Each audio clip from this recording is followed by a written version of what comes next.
just followed her role as a glamorous Orange County high school student on the OC with some Southern hospitality. She's now the star of a new show, Heart of Dixie. Take a look.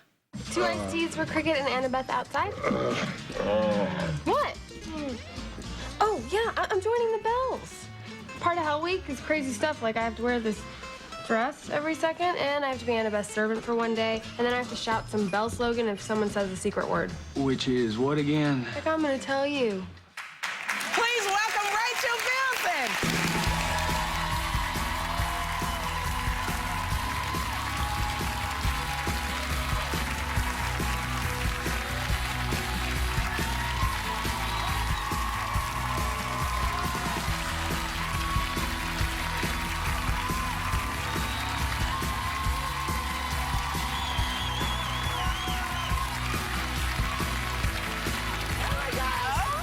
Oh my gosh. Here.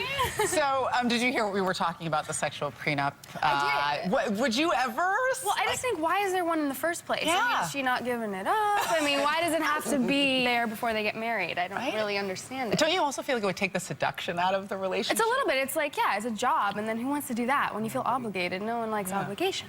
What if she had one, though? What if she wanted it? Well, then that's different.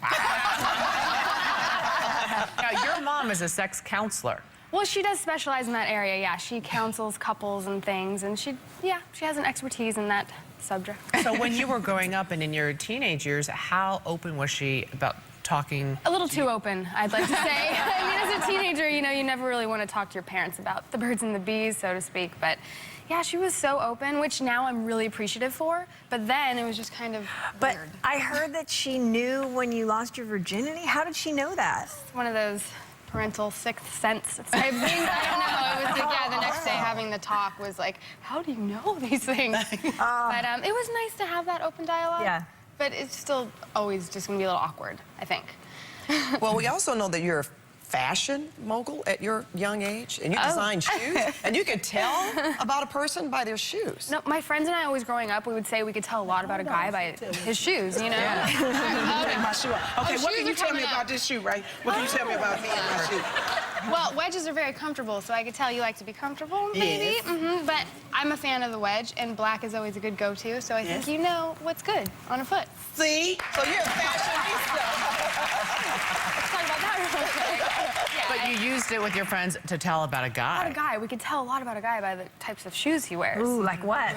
Loafers. I mean, I don't know if he kind of has, like, you know, Converse or kind of sneakers like that. You're like, okay, he's kind of laid back, doesn't maybe take himself too seriously. Right. Or maybe expensive sort of men's dress shoes, but just on a casual day, you're kind of thinking, okay, maybe he's a little too serious. I don't know. There's like, What's the worst fashion faux pas on a guy in terms of footwear? well, I mean, socks and Birkenstocks.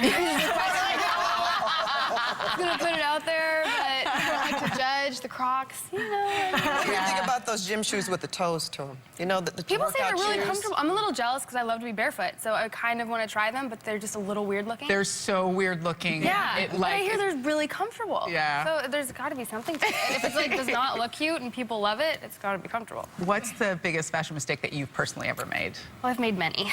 That happens in life.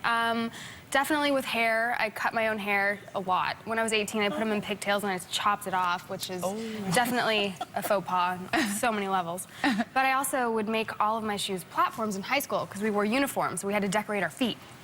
So I would like have shell toe Adidas and add rubber at the shoemaker.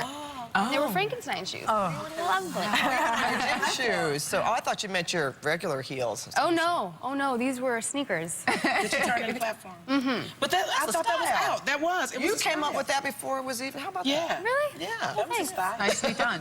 I try. Yeah, it was really a questionable look. Now, on Heart of Dixie, Yes. you play a thoracic surgeon. And I heard that to prepare for your role, you sat in on a surgery. Yes. What surgery did you sit on and how'd it go? It was a breast augmentation surgery Wow. in Beverly Hills. Shocking. Might need a feminist now. Yeah, right?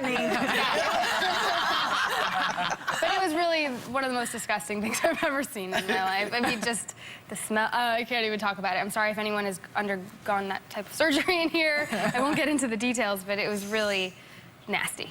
It seems so, if not glamorous on television, at least glamorized when you see something like an ER and they're rushing it and stuff. Right. But in reality, it's bloody, right? It's And- gross. Yeah. But you know, the surgeons were so calm and they're talking about like what they're gonna do on the weekend while they got this woman's like breast up here and stuff flying out. And I'm just like, how are they having this normal conversation like nothing's going on? I mean, this woman's insides are literally outside of her. Even though that's nasty, but the show is really good. Y'all got a really good secret coming up, huh? It's really good, huh? Secret? Yeah, on the show. Yeah, tell me what it's it because is. the show is a cross between like that movie Doc Hollywood and Sweet Home Alabama. Yeah, it so it's does have a cross, little bit of but it's that. something good coming up. Yeah. I'm like, let me on it. Rachel Bilson, thank you for Thank coming you so on. much, you guys. Heart of Dixie airs Monday nights at 9 o'clock on the CW. We'll be right back.